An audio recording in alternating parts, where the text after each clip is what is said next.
क्या आपने फ़ील किया है कि अब सुबह उठने का दिल नहीं करता? हर चीज़ पे वजह लगती है, हर रिश्ता बेमतलब लगता है और हर दिन ना एक बोझ सा लगता है, जैसे कोई मेरे ऊपर कोई हैवी फ़ील हो रही है, कोई बोझ है मेरे अंदर। ना कोई पेन होता है लेकिन फिर भी आप खुशी महसूस नहीं कर रहे होते।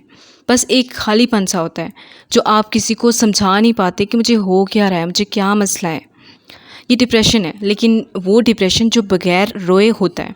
आपको रोना नहीं आता, लेकिन अंदर से आपको इस कदर खाली कर देता है और इस कदर आपको मार देता है कि आप किसी को बता ही नहीं पाते।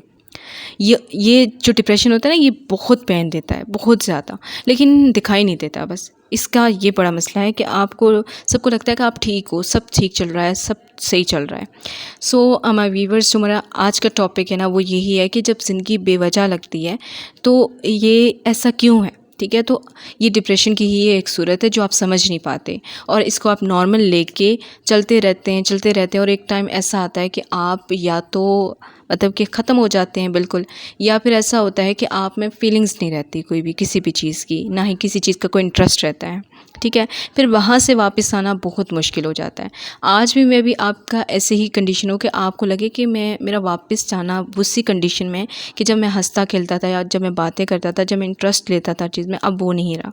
मे बी ऐसा हो, लेकिन वापसी पॉसिबल है अगर आप चाहें तो।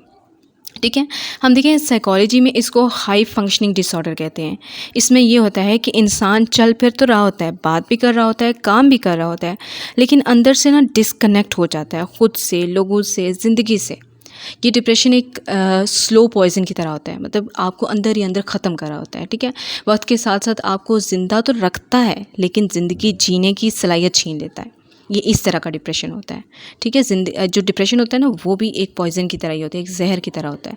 अगर आप ये आज की जो वीडियो देख रहे हैं ना या सुन रहे हैं, तो शायद मे बी आपका ऐसा हो कि आपने कभी ये दौर गुज़ार रहे हो, या आपके किसी अपने ने ये दौर गुज़ारा हो, तो आपने भी सोच लिया हो कि आपने भी कभी सोचा हो कि मुझे कुछ फ़ील ही नहीं होता, मुझे समझ ही नहीं आता कि मैं ज़िंदा भी हूँ कि नहीं हूँ, मैं ज़िंदा क्यों हूँ?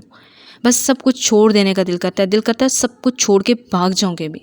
ठीक है, आपको कभी-कभी ऐसा फ़ील होता है कि मैं छोड़ के भाग जाना चाहता हूँ सब कुछ। अगर आपको भी ऐसा फ़ील होता है ना, तो आप अकेले नहीं हैं। ठीक है, आप गलत नहीं हैं, बस ये है कि आपकी इमोशनल थकान इतनी ज़्यादा हो गई है कि वो अंदर से आपको ख़त्म कर रही है। ठीक है, वो सब भी ठीक हो सकता है अगर आप चाहें तो, अगर आप अपने साथ हैं तो। ठीक है, अगर हम इसको साइकोलॉजी के मुताबिक देखें ना, तो जब आपके दिमाग में डोपामाइन, सेरोटोनिन और ऑक्सीटोसिन जैसे हार्मोन्स का ना इम्बैलेंस होता है। ठीक है, जब वो इम्बैलेंस हो जाते हैं, वो गड़बड़ कर देते हैं, तो फिर पता है तब क्या होता है, तब आप हर वो चीज़ खोना शुरू कर देते हैं जो पहले आपको ज़िंदा करवाती थी। ठीक है, अब एक अच्छी बात यह है कि इस स्टेज पे भी रिवर्सिबल है। ठीक है, यहाँ से भी आप रिवर्स लगा सकते हैं, हीलिंग प्रोसेस पॉसिबल है।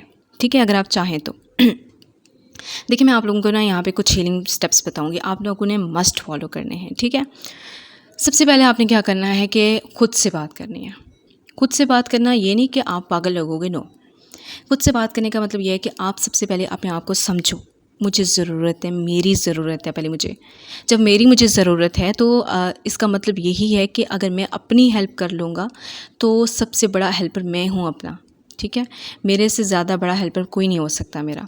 जब मैं अपने आप को समझना शुरू कर दूँगा, तो तब मैं ये सलाहियत पैदा कर सकता हूँ कि लोग मुझे समझें। ठीक है, खुद को सुने, मतलब कि इतना अच्छा तरीके से सुने कि आप उसमें जज ना करें अपने आप को।